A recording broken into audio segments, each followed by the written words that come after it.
Miss this moment, and you will miss the instant the U.S. Navy and its Middle Eastern partners transformed a hidden Iranian nuclear threat into a devastating warning no one could ignore.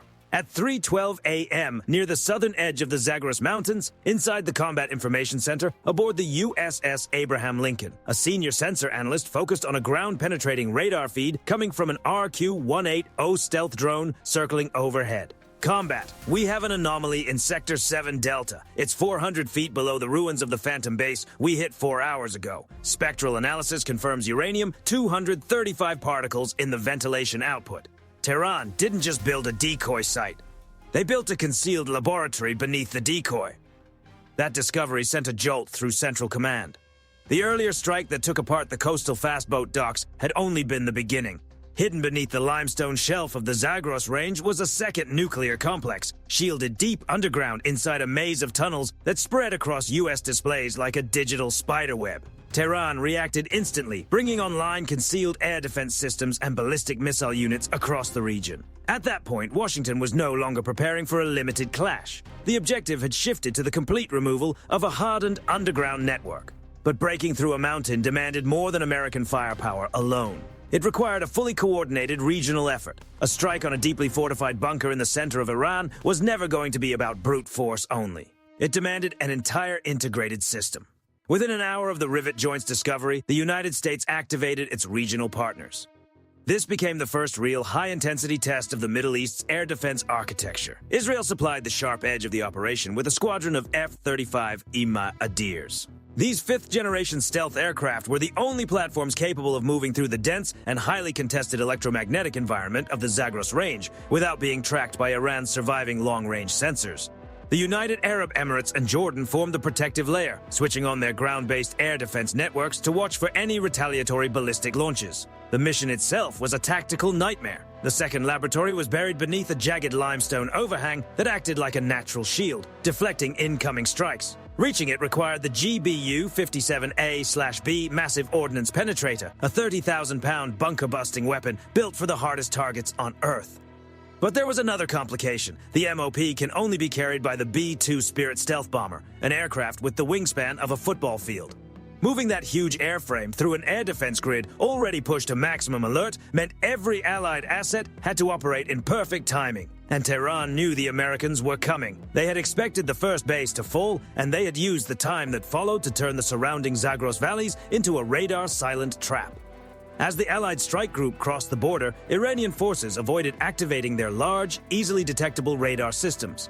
Instead, they relied on passive tracking, using heat signatures from the aircraft engines as they bounced off the mountain walls. Hidden deep inside the granite were older MIM-23 Hawk batteries, along with the more advanced Bavar 373 systems. These units were linked through hardened fiber optic lines, which meant U.S. signals intelligence could not intercept their coordination. Missile launch 3 o'clock. It's coming from the canyon floor. A Jordanian F-16 Block 60 flying low as part of the escort formation was the first to come under serious pressure from the terrain. An Iranian Bavar 373 missile fired from a concealed truck positioned inside a cave and shot upward. The pilot had less than 4 seconds to respond. He released flares and pulled into a sharp 9G brake, but the tight mountain environment gave him almost no room to maneuver. The missile detonated close enough to cripple the F-16's engine. The A-10 Warthogs already in the area reacted immediately, banking into a low-altitude attack pattern. The lead pilot steadied the aircraft and opened fire with the GAU-8 Avenger. The 30mm rounds tore into the limestone ridge, where an Iranian Manpads team was trying to reposition for another shot. Dust, stone, and debris burst into the air as the rounds punched through the cave entrance and brought part of the overhang down. Target neutralized. Second team moving in from the north ridge. I'm making another pass with Hydra rockets. The pilot switched weapons, dropped toward the valley floor, and fired a salvo of folding fin rockets that turned the Iranian staging area into a blaze of impact points. Ejecting Rivet 1. We have a pilot down. Repeat, Allied pilot down in the Zagros Range.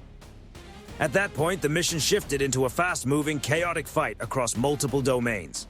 As the downed pilot's parachute drifted toward the hostile mountain slopes, Iranian ground units, including IRGC tunnel teams, emerged from hidden shafts and moved to capture him. U.S. and Allied forces were now taking losses, and the carefully built plan was being rewritten in real time under intense anti-aircraft fire. The loss of the F-16 and the danger facing the pilot forced CENTCOM to raise the stakes. If Iran intended to use the mountains as cover, the United States would turn that terrain into an exposed battlefield. The USS Arleigh Burke and the USS Cole, operating in the Arabian Sea, received updated target coordinates. They did not go after the bunker yet. Instead, they targeted the mountain itself. A volley of 24 BGM-109 Tomahawk Block 5 cruise missiles was launched. Each missile was programmed to strike the cliff faces directly above the suspected Iranian launch positions. The objective was terrain disruption. The Tomahawk impacts triggered localized rock slides, sealing cave entrances and forcing the mobile Bavar 373 launchers to move out from cover and into exposed ground. At the same time, U.S. Navy EA-18G Growlers pushed forward and unleashed a wave of electronic warfare. They saturated Iranian frequencies with so much electronic interference that operators could barely hear their own communications. With the launchers now exposed and their coordination disrupted, the Israeli F-35Is moved into position for the decisive strike. From roughly 60 miles away, they fired AGM-158J ASSM-ER standoff missiles. Guided by infrared seekers, the missiles locked onto the heat signatures of the Iranian missile trucks, eliminating the defense network piece by piece. With the outer defensive ring broken and the downed Allied pilot covered by sustained fire support from loitering A-10 Warthogs, the route was finally open for the main strike force. Two B-2 Spirit stealth bombers, which had been holding at 40,000 feet, began their final approach. The aim was not just the facility itself, but its weak point, a precise tectonic fault line in the granite directly above the enrichment lab. The B-2S released two GBU-57A/B massive ordnance penetrators. Each 30,000-pound bomb was built for a mission no other weapon could accomplish: survive impact with solid rock and continue driving deeper. The MOPS slammed into the mountain at more than 1,100 miles per hour. For several seconds, there was no visible blast, only the chilling reality of 30 tons of hardened steel cutting through 400 feet of solid granite. When the fuses finally activated, the result was a massive underground chain reaction. The lab was not simply destroyed. With nowhere else to go, the pressure waves surged through the Iranian tunnel network like an electric shock. Hidden passageways leading back toward IRGC barracks became sealed furnaces in an instant. The enrichment centrifuges were crushed as the mountain collapsed inward on top of them. From U.S. satellites overhead, the entire ridgeline appeared to sink nearly 6 feet into the ground. The second lab, the facility Tehran believed could not be touched, was gone. Tehran's response to the destruction of its main nuclear asset came as a frantic and uncoordinated release of everything still available in the regional theater. This was the most chaotic phase of the confrontation. From mobile launchers concealed inside civilian warehouses along the coast, the IRGC launched a large wave of Shahed 136 one-way attack drones and Fateh 110 short-range ballistic missiles. Their targets were not the carriers. They were aimed at Allied air bases in a last-ditch attempt to fracture the coalition's resolve. The sky over the Gulf of Oman turned into a dense interception zone. The U.S. Fifth Fleet, working in coordination with the UAE's Falcon batteries, established a layered defensive shield. The USS Arleigh Burke used its Aegis system to track more than 50 inbound threats at the same time. They responded with a ripple launch of RIM-174 SM-6 missiles, intercepting the high-speed Fateh 110 rounds as they dropped back through the upper atmosphere. The SM-6 is a remarkable blend of speed and precision, built to strike a maneuvering target at the edge of space. While those missiles handled the ballistic threat, the shipboard close-in defense systems and Allied F-16 focused on the incoming drones. Compared with the ballistic missiles, the Shahed 136 were slow and vulnerable, giving pilots enough time to pick them off with 20mm cannon fire and turn the swarm into flashes over the water.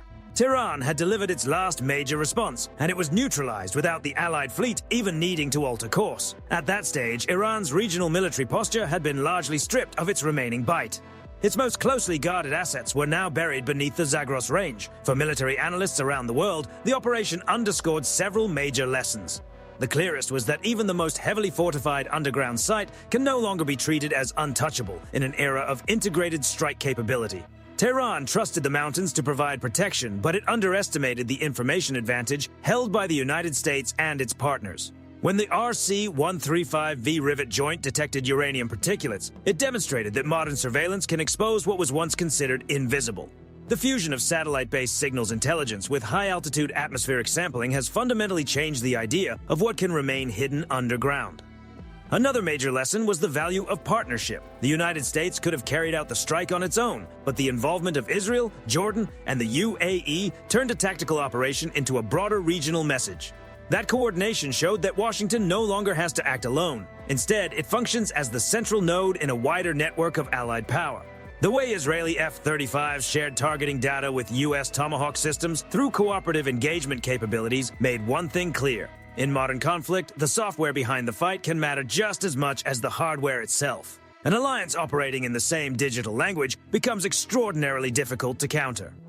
The final and most sobering lesson was the price of deception. Iran's earlier attempt to draw the United States into a trap built around the Phantom base only sharpened American attention. By the time Tehran moved to shield the real laboratory, the U.S. was already operating with top-tier situational awareness. Tehran's chaotic response also showed the limits of asymmetric tactics. Such methods may work once, but once a larger power fully understands the pattern, every repeated move becomes easier to predict and counter. The equation is simple. If you challenge a technologically superior force in a sustained high-intensity confrontation, even the terrain you count on for protection can become your greatest liability. From the first isotope detection to the final RIM-174-SM6 intercept, the entire mission unfolded with a level of coordination and precision the IRGC could not match. It reflected the kind of efficiency often associated with modern American military operations. The GBU-57A/B, a 30,000-pound weapon that requires enormous resources to build and sustain, performed exactly as intended at the decisive moment. The United States did more than eliminate a hidden laboratory. It undermined Iran's confidence in the very terrain it had counted on for protection. The Zagros Mountains were no longer seen as reliable cover. The tunnel network was no longer an advantage. For the sailors aboard the USS Arleigh Burke and the pilots flying the Israeli Adirs, the mission ended with a simple confirmation on their screens. Target neutralized. There was no dramatic celebration, only the completion of a highly coordinated operation. As the Allied fleet returned to its patrol positions, global energy markets continued moving as normal, largely unaware that one of the region's most sensitive nuclear sites had just been removed from the equation. What brought the operation to a close was not one weapon alone, but a tightly integrated system that combined air, sea, and deep strike capabilities with exceptional coordination. What stands out most to you in this operation? Was it the raw power of the 30,000-pound bunker buster, or the way the U.S. and its allies shared data to disrupt Iran's defensive network?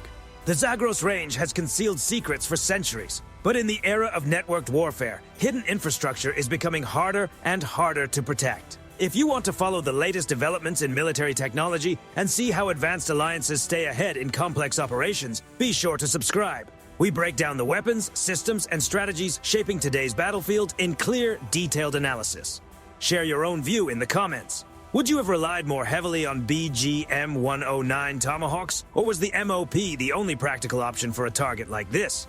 Iran reacted with urgency, while the US remained measured and methodical. That contrast says a great deal about the difference in doctrine. The watch continues.